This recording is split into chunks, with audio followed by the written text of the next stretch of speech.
Ok. Shalom, shalom peuple de Dieu, shalom l'épouse de Christ, vous qui aimez suivre votre émission, le message du temps de la fin. Encore Dieu par sa grâce a permis que nous puissions encore nous rencontrer au travers des médias cet après-midi. Donc recevez-nous dans vos maisons, recevez-nous dans vos bureaux, là où vous vous trouvez, et au nom du Seigneur Jésus-Christ.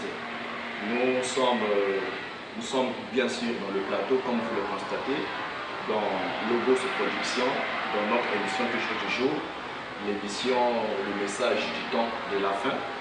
Nous sommes là pour vous parler de Jésus-Christ.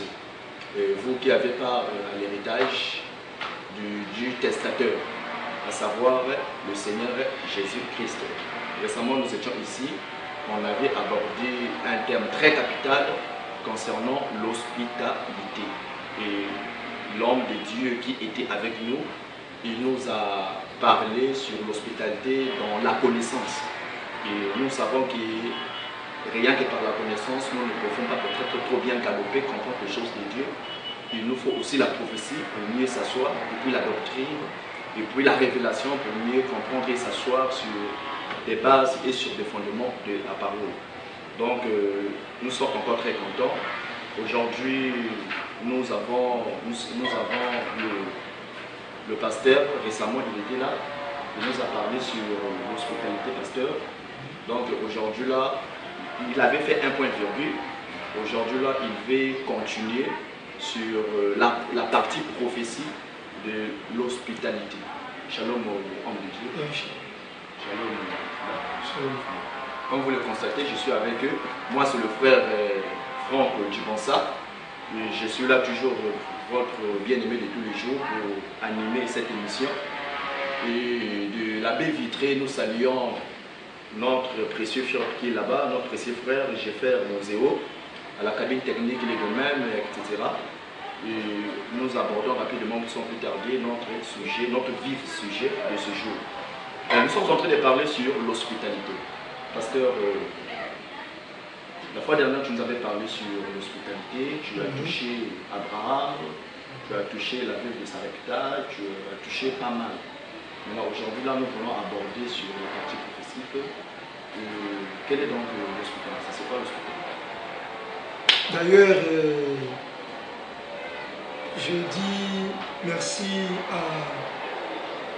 à vous tous qui nous suivez de loin comme de proches, que ce soit les bien-aimés qui sont au Congo, précisément à Pointe-Noire, et ceux qui nous suivent partout d'ailleurs. Voilà que Dieu, par sa grâce, bien sûr, au travers de cette émission, le message du temps de la fin, et Dieu a permis que le bien-aimé nous reçoive dans son émission pour que nous puissions toujours vous parler, vous qui aimez le royaume des cieux, vous annoncer les oracles des dieux. La fois passée, nous étions ici, étant invités par notre précieux frère. On avait eu l'occasion de vous parler sur l'hospitalité. Mais il s'avère bien que la parole de Dieu, c'est de l'eau, bien sûr. Il faut toutefois que les enfants de Dieu, qui est comme un jardin fermé, et toutefois, nous devons être arrosés par la parole. Et souvenez-vous que Dieu, lors du commencement, la Bible a bien dit, dans Genèse, le chapitre 2, le verset 8, l'Éternel Dieu dit qu'il forma l'homme par la poussière de la terre. Et il souffla dans ses narines un soufflet de vie. Et l'homme devient une âme vivante. Ça, c'est le verset 7. Dans le verset 8 du chapitre 2, la Bible déclare que l'Éternel Dieu fut poussé du sol des arbres de toute espèce, agréables à voir et bons à manger. Il a fait un jardin en Éden du côté de l'Orient. Et il prit l'homme et le plaça dans le jardin d'Éden. Et on nous dit, dans le jardin, il y avait un fleuve, mais qui se divisait en 4 bras. Et nous comprenons que le jardin, le frère Paul vient nous révéler cette énigme, cette parabole. Le frère Paul dit que nous sommes ouvriers avec Jésus-Christ et vous, vous êtes le champ de Dieu.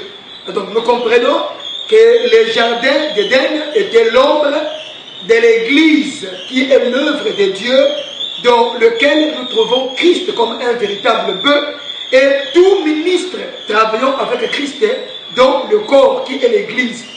Et nous disons aujourd'hui le champ de Dieu. Alors, si dans le champ il y avait un fleuve, mais qui s'est divisé en 4 bras, le frère Paul a encore interprété en disant ceci, que quand je viens vers vous, si je ne vous parle pas par connaissance, je vous parlerai par prophétie, par révélation, sinon par la doctrine. Donc nous comprenons, il faut que les enfants de Dieu, il faut que l'Église de Dieu soit à même de connaître les mystères du royaume des cieux. Pour connaître les mystères du royaume des cieux, il faut être arrosé par les 4 bras qui se trouvaient en Éden. Et l'Éden, l'ombre, la réalité, c'est nous, les enfants de Dieu. Il faut donc que nous nous efforçons à vous parler dans la connaissance, dans la prophétie, la révélation et la doctrine. Voilà pourquoi la fois passée, quand nous étions ici dans votre émission, on avait essayé un peu d'expliquer le côté évangélique, afin que tous nous puissions tomber d'accord et que nous soyons capables à saisir la pensée de Dieu quand on va vous expliquer les choses prophétiques. Voilà pourquoi nous sommes revenus encore afin de continuer notre thème. Alors, sans plus tarder, on peut revenir sur le premier verset qu'on a lu la fois passée. Hébreux chapitre 13, le verset 1 à 2.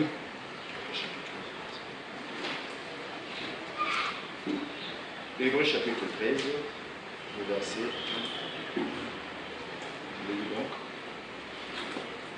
N'oubliez pas l'hospitalité, car en l'exerçant, quelques-uns ont logé des anges sans le savoir. Oui, on va courir rapidement dans le livre de la Genèse, le chapitre 18, le verset 1 à 4.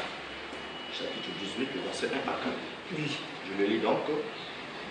L'Éternel lui est apparu parmi les chaînes de Mamré. Comme il était assis à l'entrée de sa tente pendant la chaleur du jour, il leva les yeux et regarda, et voici 3 hommes étaient debout près de lui. Quand il les vit, il courut au-devant d'eux, depuis l'entrée de sa tente, et se prosterna en terre. Et il dit, Seigneur, si j'ai trouvé grâce à tes yeux, ne passe point, je te prie, loin de ton serviteur. Permettez qu'on apporte un peu d'eau pour vous laver les pieds et reposez-vous sous cet arbre. J'irai prendre un morceau de pain pour fortifier votre cœur. Après quoi, vous continuerez votre route. Que Dieu bénisse sa parole. Amen. Vous voyez, on n'est pas serviteur de Dieu par aventure. On n'est pas serviteur de Dieu parce que nous l'avons voulu nous-mêmes. Et si on est serviteur, c'est que nous devons servir. Et en servant, il faut que nous puissions connaître qui nous devons servir et comment le servir. Voilà pourquoi aujourd'hui, plusieurs se nomment serviteurs, il paraît, de Dieu, mais sans connaître réellement, ils doivent servir comment. Et moi je sais qu'un serviteur ne peut pas aller au-delà de ce que le maître ne lui a pas dit de faire. et il ne travaille pas en dehors de la maison du maître, il doit travailler restant dans la maison du maître. Et il est celui qui reçoit les ordres et il exécute par rapport à ce qu'on lui a dit par celui qui l'avait établi. Voilà pourquoi aujourd'hui, nous, serviteurs de Dieu, nous, ministres de l'évangile, et là, je ne parle pas à tout celui qui se nomme, mais à ceux qui ont été nommés par celui qui appelle et qui est établi. Alors, quand il nous appelle, il nous a donné le denier. Il nous a donné le denier afin que nous puissions prendre soin de l'homme qui était tabassé par les brigands. Mais il a été ressuscité par le bon samaritain en mettant l'huile sur ses plaies. Et après avoir bandé ses plaies, il a été mis sur l'âne par lequel le bon samaritain effectuait le voyage. Et quand cet homme est amené dans l'hôtellerie, le bon samaritain a donné à l'hôte le denier en lui disant, s'il te plaît, prends soin de cet homme-là. Écoute, je pars pour un long voyage.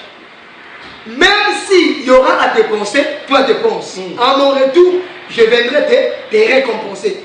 Voilà pourquoi un ministre, ce n'est pas celui qui veut devenir ministre, mais il est né depuis le conseil de l'éternité. Et quand on est ministre, on a le devoir d'apporter de la lumière vers le peuple de Dieu, afin que les écailles tombent et que tous nous marchons avec la révélation de la parole. Parce qu'il est écrit que si nous ne parlons pas ainsi, il n'y aura point d'aurore. Mais pour qu'il y ait d'aurore, il faut que nous parlons ainsi. Ainsi comment? C'est-à-dire répéter tout ce que le maître nous a dit de dire à son peuple. Quand tu comprends? C'est pourquoi nous en parlons, nous ne voulons pas monopoliser la parole. Le frère Pierre a dit que nous tenons d'autant plus certaine la parole prophétique comme une lumière qui brille dans le lieu obscur. Et ce n'est pas par une volonté d'homme jamais qu'une prophétie a été faite. Mais c'est poussé par l'esprit que les hommes ont parlé de la part de Dieu. Donc quand nous parlons, nous, c'est poussé par l'esprit afin que ceux qui appartiennent à Dieu écoutent le son et qu'ils s'apprêtent parce que bientôt il y aura l'événement de l'église.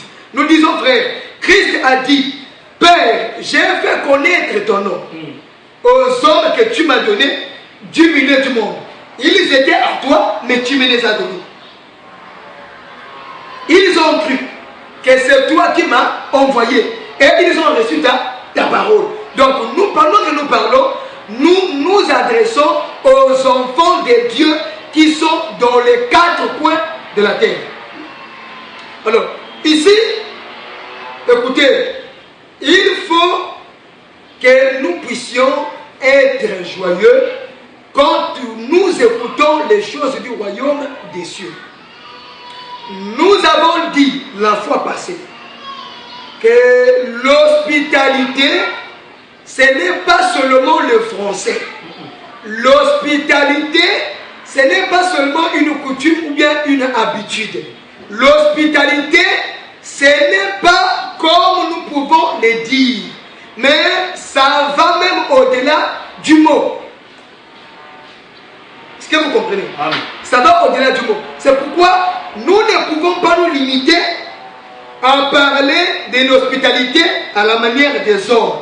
Sinon, on dira, tous les jours, les hommes exercent l'hospitalité chez eux.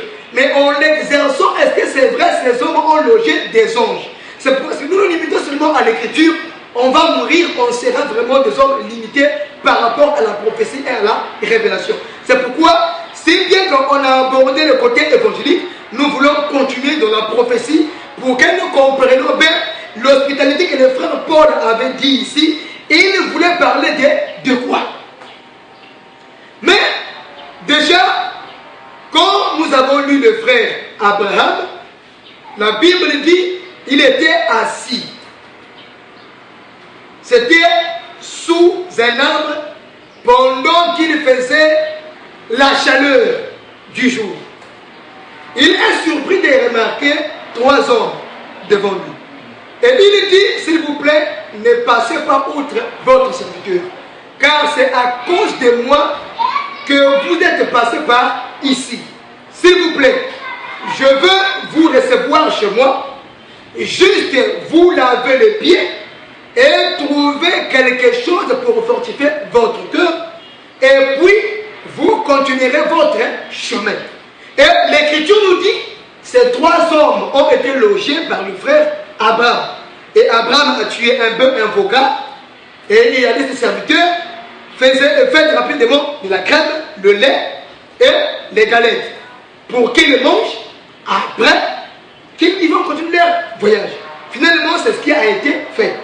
Une fois le frère Abraham a accompli cela, et c'est là où l'un parmi les 3 a posé la question au frère Abraham, mais où est ta femme Sarah? Il dit qu'elle est dans la tente. Et on voit Elohim dire à Abraham que non, sache-le que ta femme Sarah deviendra enceinte à cette même époque. Il deviendra enceinte et il t'enfantera un fils. Abraham n'a pas cru, voyant son âge, et voyant aussi l'âge de sa femme. Et Elohim dit à Abraham, pourquoi ta femme Sarah a ri? Elle n'a pas cru. Y a-t-il une chose qui soit impossible à Dieu? Et la suite, nous connaissons, après Sarah avait eu un fils, qu'on a appelé Isaac. Et cette même chose s'est répétée dans la vie de l'autre. Là, nous sommes dans le livre de la Genèse, toujours, le chapitre 19. Le verset 1 à 3, sinon à 4. La Bible nous dit que l'autre aussi, à cause des péchés, à cause des iniquités qui se faisaient dans Sodome et Gomorrhe, il avait pris la résolution de s'asseoir, sinon de rester à la porte.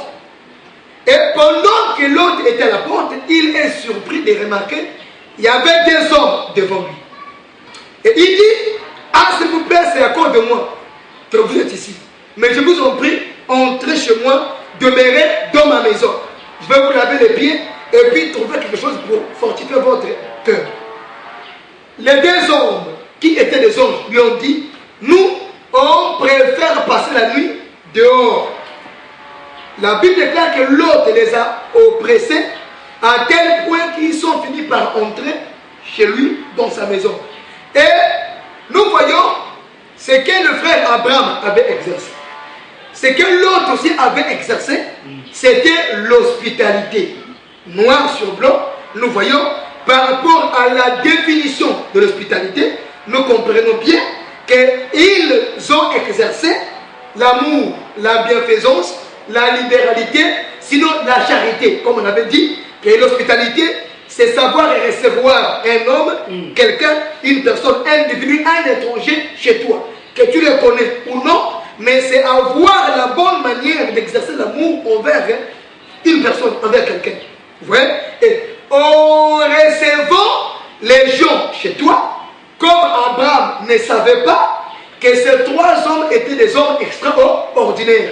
C'est-à-dire, c'était Dieu accompagné des anges. Sinon, dans un autre langage, c'était Elohim avec ses 2 ailes. C'était le soleil avec ses 2 ailes qui ont rendu visite à notre frère Abraham. Mais si Abraham n'avait pas l'œil pour connaître réellement qu'il fallait exercer l'hospitalité, il n'allait pas recevoir des gens, des anges, et il ne serait pas visité et béni. Tu vois? Donc là, nous comprenons, on rejoint le frère Paul qui a dit que nous devons exercer l'hospitalité. Et en le faisant, certains ont logé des anges. Il n'a pas dit tout le monde, mais il dit certains. Ça veut dire il y a de ceux qui ne savent pas exercer l'hospitalité, et il y a de ceux qui connaissent bien c'est quoi l'hospitalité et comment l'exercer. Et pour l'exercer, il faut que tu aies la bonne compréhension. Il faut que tu aies les yeux circoncis. Il faut que tu aies la vision pour que tu saisis réellement pourquoi la présence de l'homme chez moi. Dieu te bénisse. Tu vois? C'est pourquoi aujourd'hui, écoutez frère, nous disons tous les jours que nous avons le royaume des cieux, que nous avons la vie éternelle, que nous sommes sauvés, nous sommes bénis, nous sommes guéris, nous sommes délivrés, nous avons ceci ou cela. C'est bien de parler, mais soyez-en sûrs, le parler d'un homme ne peut pas lui donner la place au royaume des cieux si l'homme n'exerce pas l'hospitalité. C'est pourquoi j'ai dit, maintenant, si nous limitons seulement noir sur blanc, à la manière des hommes, que l'hospitalité, c'est recevoir n'importe qui chez toi, parce que l'homme qui te visite, c'est un ange. Ah, on dirait que même des magiciens, des sorciers, ont reçu des anges chez eux. On dirait, non, ça c'est compliqué. C'est pourquoi il faut maintenant que nous puissions aller au-delà du sens de l'hospitalité. Que te bénisse. Regardez, un autre exemple. Il y a eu un homme, l'Égyptien, appelé Potiphar. Il est surpris de remarquer un jeune homme beau, de figure et de taille, Joseph, vendu comme un esclave par les Ismaélites. Qu'est-ce qui a poussé Potiphar d'acheter et de faire entrer Joseph chez lui? Tu comprends que ce que Abraham avait fait, c'est ce que l'autre aussi a répété. Et ce que l'autre avait répété, nous voyons Potiphar l'Égyptien accomplir aussi cela. Pourtant, ces hommes ont vécu chacun selon son temps. Mais comment ils ont presque répété les mêmes choses? Ça veut dire, s'il y a eu des hommes qui ont d'abord exercé l'hospitalité, et s'il faut trouver le modèle de l'hospitalité, il faut voir Abraham, il faut voir l'autre, il faut voir Potiphar. Abraham qui a reçu ces trois hommes a exercé l'hospitalité, il a vu la main de Dieu. Et nous, comme ces hommes étaient pas des simples hommes, c'était des anges. L'autre également a reçu ces hommes, ce n'étaient pas des hommes ordinaires, c'était des anges. Bon, Potiphar également reçoit Joseph. Or, Joseph n'était pas une simple personne. Joseph n'était pas un homme, comme on peut dire, vulgaire. Au contraire, Joseph était suscité à dessein pour le bien de notre bien-aimé Potiphar. Que te bénisse. Est-ce que vous voyez bien? Joseph avait été suscité afin qu'il accomplisse la volonté de Dieu dans la vie de Potiphar. Mais nous croyons que Potiphar, si tu le prends dans la chair comme ça, tu meurs. Je te dis aujourd'hui, Potiphar, c'est toi qui m'écoutes. Ça c'est juste. Dieu te bénisse. Potiphar, selon notre évangile, selon notre évangile, parce que l'évangile n'appartient pas à tout le monde, s'il vous plaît.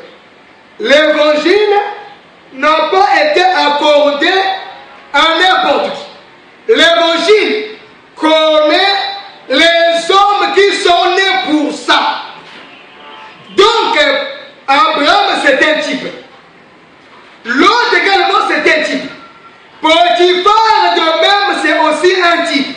Si l'autre, Potiphar, Abraham, c'est des types, nous comprenons donc les trois hommes qui ont visité Abraham, les deux hommes qui ont visité Lot, et Joseph qui est resté chez Potiphar, c'est aussi des hommes prophétiques. Ça veut dire, c'était des anges. Bon, pour nous rafraîchir encore la mémoire, la fois passée, on a lu les deux versets, les deux chapitres. C'était dans le livre de 1 roi et dans le livre de 2 rois. Dans le livre de 1 roi, c'est notre bien-aimé frère Élie. Étant envoyé par Dieu chez la veuve de Sarepta, pendant qu'il y avait la sécheresse, la famine en Israël, Dieu avait dit à Élie de partir au désert et là il sera nourri par le corbeau. Et il buvait l'eau du torrent de Guérite. Après, quand l'eau est finie, Dieu dit à Élie, va, dirige-toi vers Sarepta. Et quand Élie arrive à Sarepta, Dieu lui avait dit, il y a une femme qui est la veuve,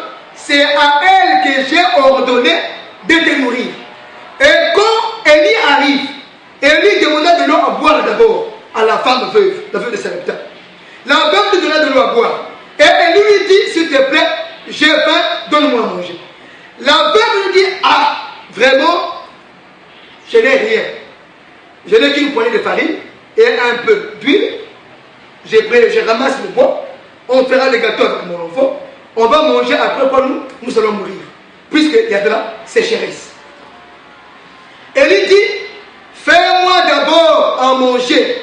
Fais ce que je t'ai dit. Si tu fais cela, tu verras que l'huile et la farine ne manqueront plus jamais chez toi. Écoutez frère, écoutez. Qu'est-ce qui a convaincu la femme veuve d'écouter et d'obéir à la voix de notre frère Élie? Les choses de Dieu, il faut que tu aies la révélation. Les choses de Dieu, il faut que tu aies la bonne compréhension des mystères du royaume des cieux. Si tu veux être sauvé, si tu n'as pas la connaissance, c'est difficile que tu sois sauvé. Et nous disons que être sauvé, ce n'est pas seulement avoir la lettre ou l'écriture. Parce que Christ a dit, la lettre là tue. Ça veut dire, si tu restes avec l'historique seulement, tu ne comprendras jamais la pensée ou les mystères de la parole. Est-ce que vous voyez? C'est pourquoi il faut que nous connaissons le pourquoi Dieu envoie Élie à Sarepta chez la femme veuve. Pourtant, à Sarepta, il y avait plusieurs personnes. Mais Élie est seulement envoyé par Dieu chez la femme veuve. Au temps d'Abraham, pourtant il y avait des gens qui existaient, qui vivaient avec Abraham. Abraham avait même des serviteurs chez lui. Mais pourquoi les trois hommes se disent qu'on va faire à Abraham? Et l'autre également à Sodome et Gomorrhe. Il y avait des gens qui étaient là. Mais pourquoi c'est seulement l'autre qui a été visité par les deux anges? Mais même chez Potiphar. Comprenez que c'est profond. C'est pourquoi je crois, même le temps qui nous est accordé ne nous permettant pas de définir toute la matière. Mais on va faire l'essentiel, je crois, de vouloir. Si nous avons tout le temps, bien sûr, avec votre concours, nous reviendrons toujours afin de continuer à parler des choses de Dieu. Le terme là, on peut faire même une année. Parce que là-dessus, nous trouvons le royaume des cieux. Dieu te bénisse. À l'intérieur, nous avons la vie éternelle. Est-ce que tu vois, frère? Élisée, à son tour, il passait tous les jours, il partait quelque part, il passait par Sunem. Et là, il y avait une femme stérile. Son mari était vieux, vraiment avancé en âge. Et la femme, voyant Élisée, l'homme de Dieu, notre bien-aimé, un saint, il passait tous les jours. Il allait, il revenait. Il allait, il revenait. La Bible dit que cette femme, la Sunamite, elle avait dit à notre bien-aimé Élisée, il faut que tu montes toutefois chez nous. Regardez comment on exerce l'hospitalité. Et un jour, la femme dit à son mari, cet homme qui passe devant nous, ce n'est pas un simple homme, c'est un saint homme de Dieu. On doit lui construire une chambre. On doit faire des murs et on doit mettre une table. On doit faire une lampe, un siège et un lit. Afin que toutefois, quand il va effectuer son voyage, il pourra se reposer ici. Et ils ont fait à Élisée une chambre haute. Ça c'est quoi? L'hospitalité. C'est l'hospitalité. Maintenant, si vous suivez bien, est-ce que ces hommes qui étaient reçus, tous ces hommes qui étaient cités, commençons par Abraham, Lot, Joseph, la veuve de Sarepta, la Sunamite, quand ils ont exercé l'hospitalité, est-ce qu'ils le faisaient à n'importe qui? Non. Ah! Voilà pourquoi nous avons dit l'hospitalité, ce n'est pas l'idiotie. L'hospitalité, ce n'est pas les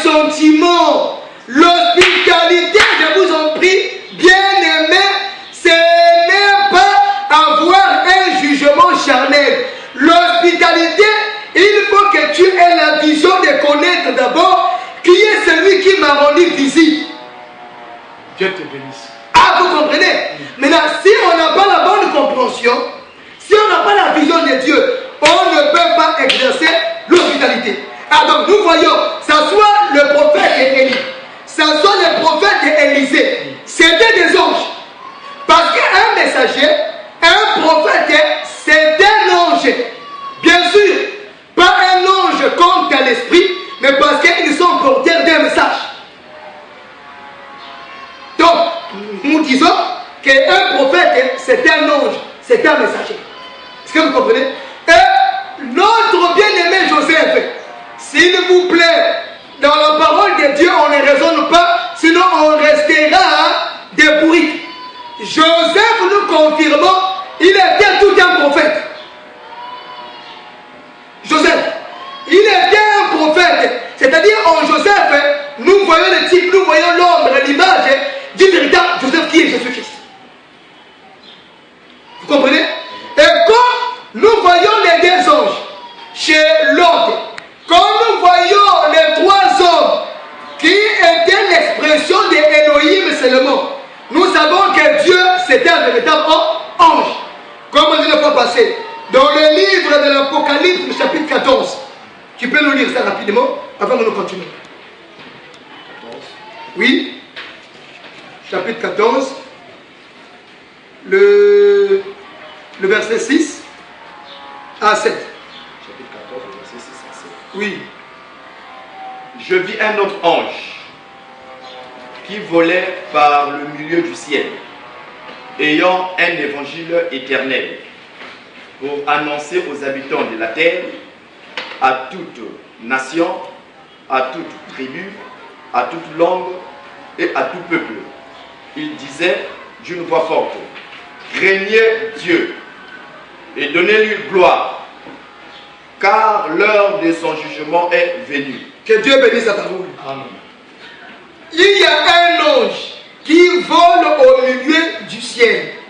Il avait un évangile éternel qu'il était en train d'annoncer à tous les hommes, à toutes les nations, à toutes les langues et à toutes les tribus de la terre. Et l'évangile que cet ange était en train d'annoncer disait ceci: craignez Dieu et rendez-lui quoi? Gloire. Alors nous comprenons quel est cet ange qui a un évangile éternel. Nous savons que l'évangile, c'est le Seigneur Yahushua. Dieu te bénisse. Amen. L'évangile, c'est Jésus-Christ. Parce qu'on ne peut pas parler de l'évangile sans parler de cet ange qui est le propriétaire de l'évangile éternel.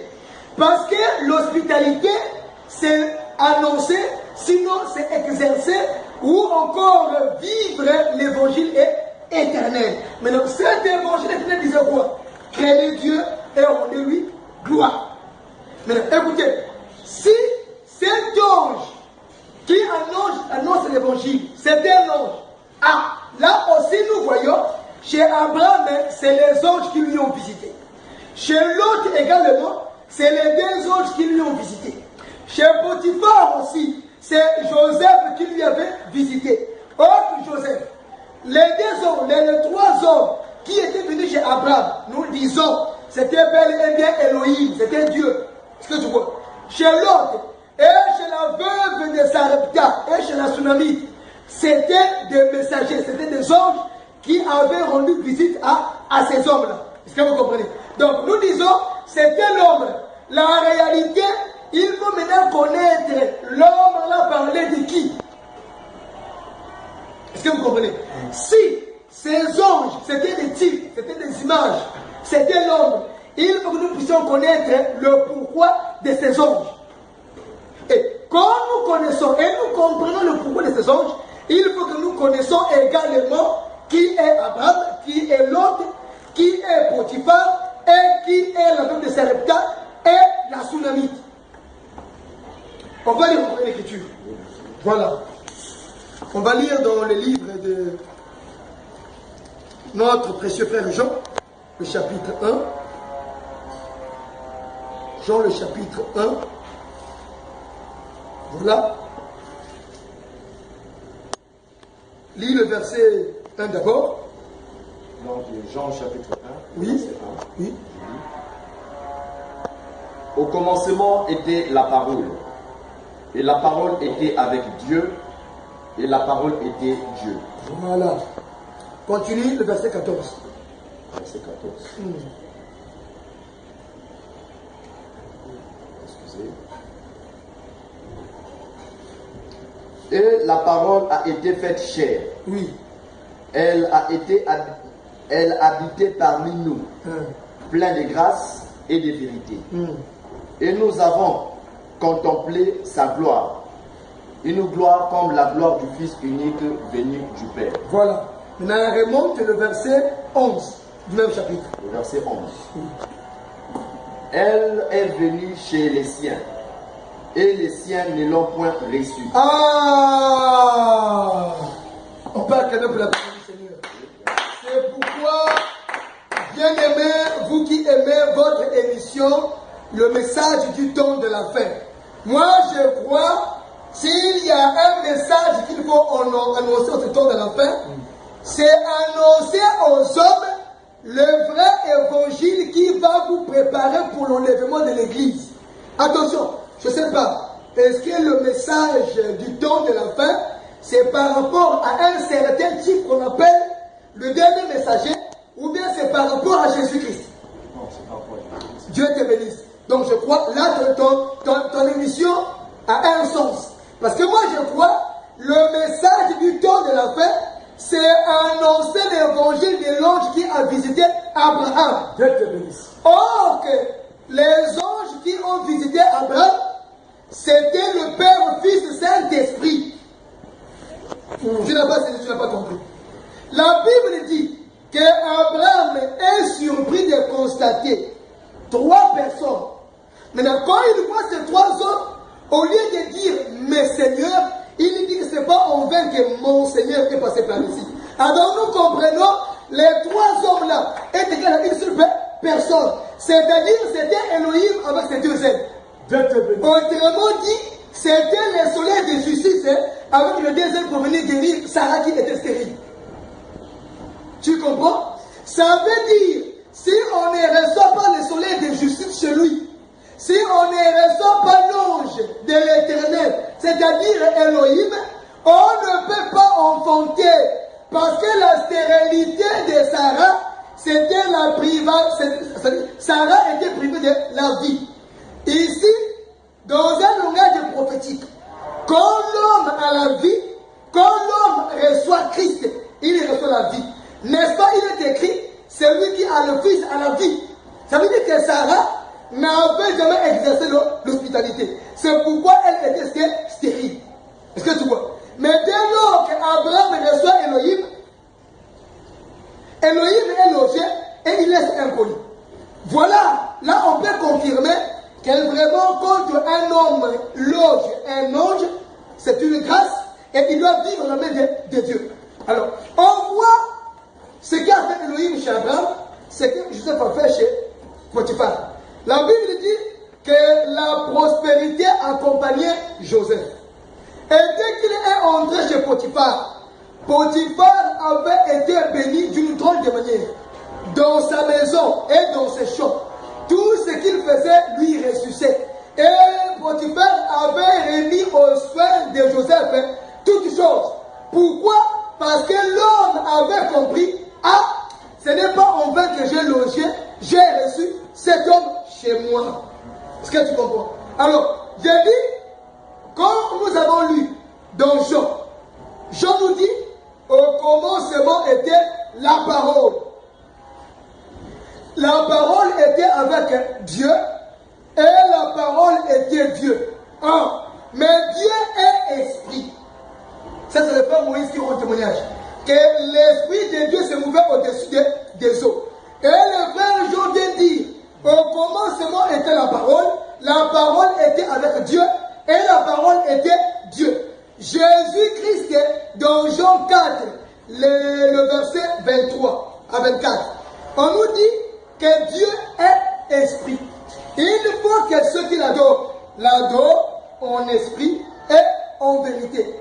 Et c'est que le Dieu qui a visité Abraham, c'est un autre Dieu, et le Dieu qui a été fait chair autour de Christ, c'est notre Dieu. Je crois non. Le même Dieu qui a visité Abraham, c'est celui qui est venu parmi les hommes. Amen. Est-ce que tu vois? Jésus-Christ a dit quoi? Votre père Abraham a vu mon jour et il a tressailli de joie. Oh, Abraham avait vu Jésus-Christ. Puisque avant que Christ apparaisse, Abraham était déjà mort il y a longtemps. Mais comment Christ rend témoignage, il dit que votre père Abraham a vu mon jour? Ça veut dire que l'ange qui a visité Abraham, c'était Jésus-Christ. Est-ce que tu vois? Là, il lui est apparu sous la forme d'un ange, ou en tant qu'Elohim. Maintenant, cet Elohim-là, il a changé de costume. Il n'est plus Elohim, il devient un fils de l'homme. Il dit, au commencement était la parole. Là, on nous ramène à la création. On dit que la parole était Dieu et la parole était Dieu. Or que Dieu, c'est cet Elohim qui a visité Abraham. Elohim qui a visité Abraham, Christ dit que votre père Abraham a vu mon jour. Et il a tressailli de joie. Donc l'ange dont il est question chez Abraham, c'est Jésus-Christ. Dieu te bénisse. Oui. C'est Jésus-Christ. Maintenant, quand il est venu, la Bible déclare au commencement était la parole. La parole était avec Dieu et la parole était Dieu. Le verset 14 nous dit quoi? Et la parole s'est faite chair et a habité parmi les hommes, plein de grâce et de vérité. Donc nous comprenons que l'hospitalité dont il faut exercer aujourd'hui, ce n'est pas à la manière des hommes. Il faut que nous ayons la compréhension prophétique. Là, nous avons l'explication évangélique et nous avons la compréhension prophétique. Est-ce que tu vois? Donc aujourd'hui, l'hospitalité qu'il faut exercer, s'il vous plaît, mes frères et mes soeurs, en Christ, ce n'est pas que tu attends un ange charnel, un ange visible pour qui tu le reçois chez lui et chez toi. Non. Et il faut au contraire que tu exerces la véritable hospitalité en ce qui concerne recevoir les vrais évangiles. Voilà l'hospitalité. La parole s'est faite chair et a habité parmi les hommes. Or, nous savons, la parole qui s'est faite chair et qui a marché parmi les hommes, c'est le Seigneur Jésus-Christ. Donc, c'est lui le véritable ange qu'il faut recevoir. Maintenant, tu peux te poser la question, ou tu peux nous poser la question. Mais Jésus, puisqu'il était mort, il est ressuscité, il était reparti au ciel. Comment est-ce qu'il faut les recevoir? Mais moi, je te dis, recevoir Jésus-Christ, ce n'est pas à la manière des hommes. C'est pourquoi on est en train de vous tromper par de faux enseignements. Moi, je crois recevoir Jésus-Christ. C'est au travers de l'évangile qu'il faut le recevoir. Et la maison qui doit recevoir Jésus-Christ ne cherche pas la maison charnelle, ne voit pas la maison physique que nous construisons. La maison aujourd'hui, le frère Paul nous a dit, ne savez-vous pas que votre corps est la maison de Dieu? Donc l'hospitalité aujourd'hui, c'est l'homme qui reçoit Jésus-Christ au travers de la parole de Dieu. Oui. Voilà l'hospitalité. On va lire une autre écriture. Parce que nous aimons toujours consulter la Bible et voir les témoins. Est-ce qu'ils vont s'accorder? Parce que la Bible ne se contredit pas, ça c'est complète. Et les versets bibliques, c'est comme des frères qui s'embrassent. Les versets bibliques, c'est comme les deux crocodiles. Ils doivent s'embrasser afin de confirmer le témoignage que nous rendons à la personne de Jésus-Christ. On va lire. Dans le livre de Matthieu,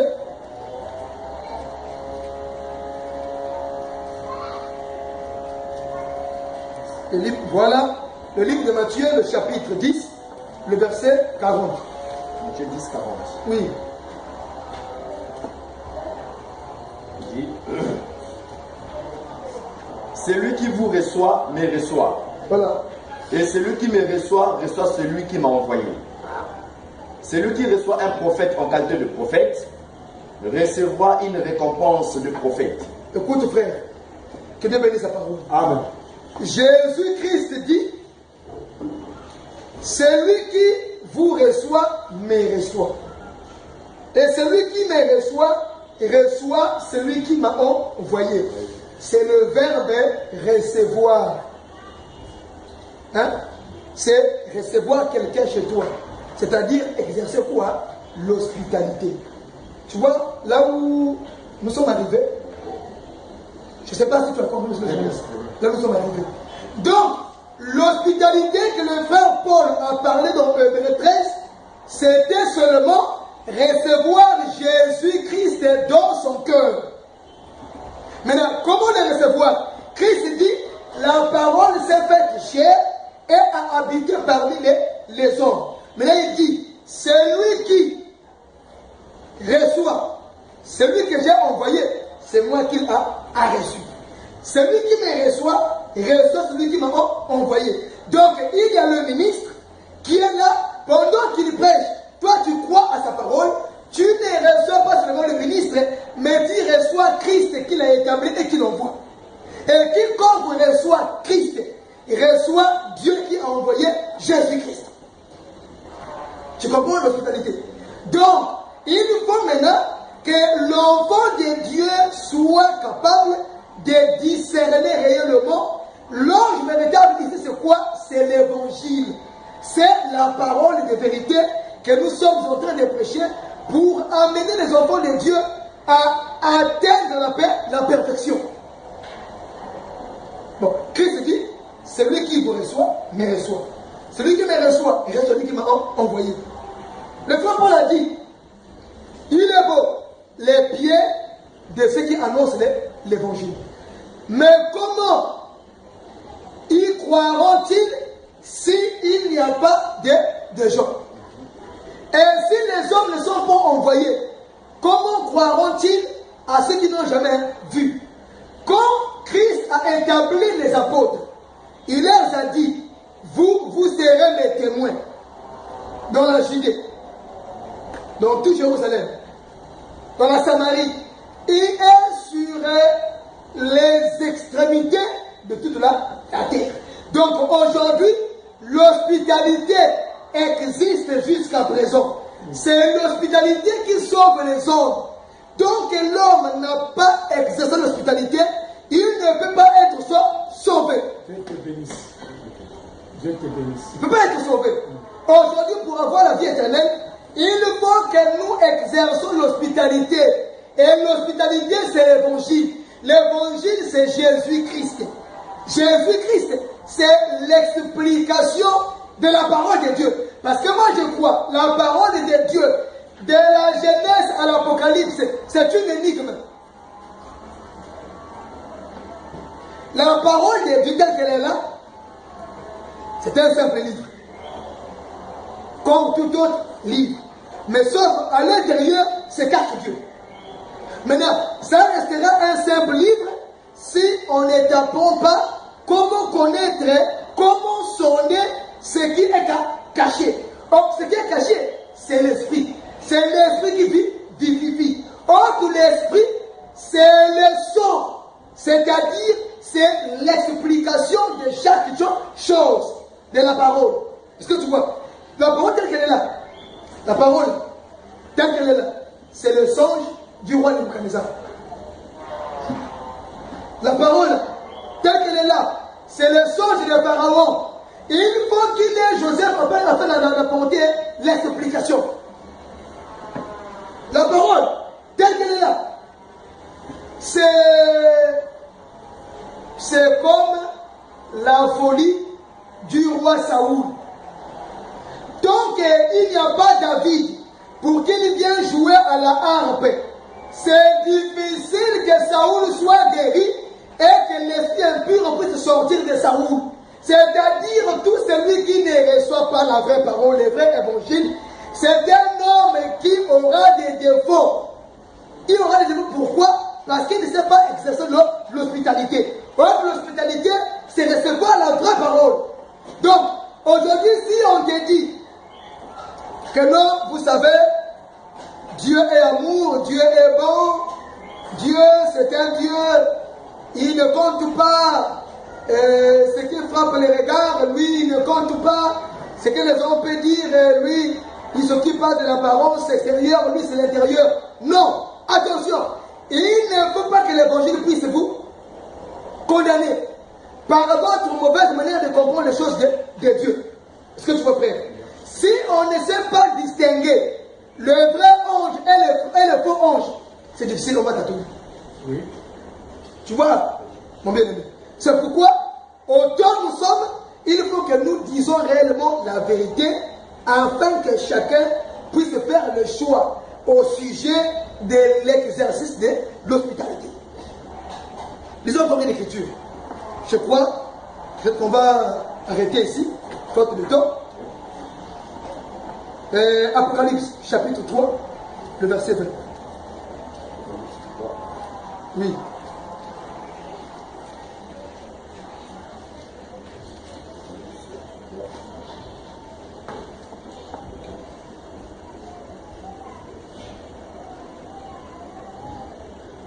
Je le lis. Oui. Voici, je me tiens à la porte et je frappe. Si quelqu'un entend ma voix et ouvre la porte, j'entrerai chez lui. Je souperai avec lui et lui avec moi. Ah, que Dieu bénisse sa parole. Amen. Tu vois que cette parole est en train de rejoindre Genèse chapitre 18, Genèse chapitre 19, Genèse chapitre 39 et le livre de 1 roi et 2 rois. Là-bas, ces hommes ont exercé l'hospitalité. Ils ont reçu chez eux les étrangers. Et ici, Jésus-Christ, par la bouche de notre bien-aimé frère Jean, est en train de dire, voici, je me tiens à la porte et je frappe. Si quelqu'un entend et il ouvre la porte, j'entrerai chez lui. Je souperai avec lui et lui avec moi. Maintenant, si tu as un jugement charnel, tu es un raisonniste, un homme qui ne comprend pas les choses de Dieu, tu penseras que c'est des choses que nous prenons à la lettre. Non, nous comprenons que le frapper de Christ, c'est comme nous vous annonçons l'évangile. Amen. Pendant que nous parlons là, pendant que j'explique la parole, pendant que je prêche, c'est Christ qui frappe à la porte de ton cœur. Maintenant, si tu écoutes l'évangile que nous prêchons, tu vas ouvrir ton cœur, c'est-à-dire la parole, en la recevant, tu as cru à Christ, et c'est Christ que tu as reçu chez toi. Et dès lors que Christ habite en toi par sa parole, il y aura une communion entre toi et Christ. La communion, c'est quoi? C'est quand tu as en toi la parole de vérité. Tu deviendras un autel par lequel tu commenceras à offrir les victimes spirituelles. Là, on peut tirer l'exemple au temps du sacerdoce lévitique. Dieu ne pouvait jamais descendre n'importe où. Dieu en Israël descendait dans le tabernacle précisément au parvis et sur l'autel des holocaustes. Il ne pouvait jamais descendre s'il n'y avait pas une offrande, un sacrifice sur l'autel. Et quand il y avait le sacrifice, Dieu descendait. Il y avait la communion entre Dieu et le peuple en passant par le sacrifice qui était sur l'autel. De même aujourd'hui, notre cœur, notre vie, frère, mieux. Ok.